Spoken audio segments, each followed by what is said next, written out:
devais avoir 10-12 ans, et on en parlait beaucoup dans les médias. Il y a eu différentes vagues dans l'ufologie dans les années 50, donc là j'étais pas né.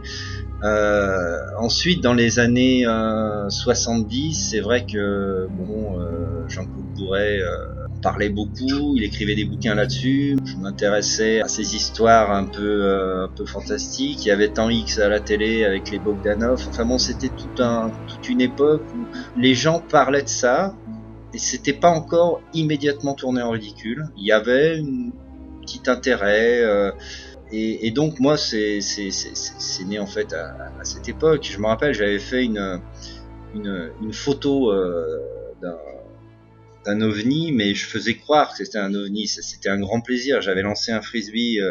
J'avais fait une photo qui était très intrigante parce qu'on avait vraiment l'impression d'un ovni et je la faisais tourner auprès de mes copains en leur faisant croire. Jusqu'au jour où j'ai un copain qui m'a amené lui une photo que son père avait faite.